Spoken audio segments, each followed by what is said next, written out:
Para sa atin po, no, kung ano man pong hakbang ang pwede o hindi pwedeng gawin ng isang impeachment court tulad ng nasa harap natin na ngayon, it must be confined to the limits imposed by the Constitution and the laws. No? So kahit sabihin po natin, we are not against transparency. I just want to make that clear, Your Honors. We are not against accountability.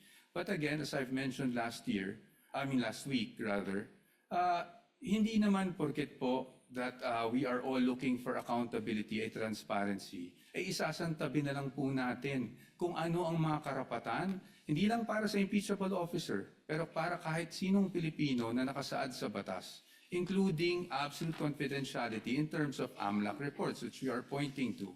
So para po sa atin, nakikita ko yung punto po ng ating hukom, no, na paano kung mag-impose na lang tayo ng certain conditions. However, Your Honors, those certain conditions may be allowed for other records, pero pagdating sa AMLAC po, absolute po kasi yung prohibition.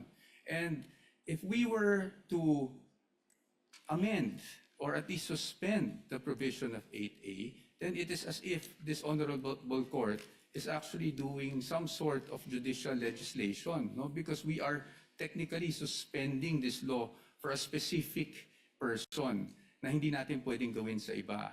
That is why, ang sa akin lang po, ang sa amin, sa punto ng depensa, is, paano po yun? Meron po bang instances na papayagan na lang natin, isang tabi natin yung batas, at merong instances na hindi?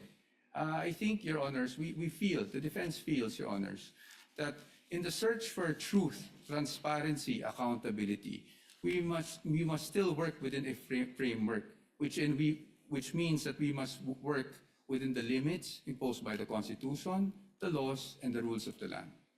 Yun na po.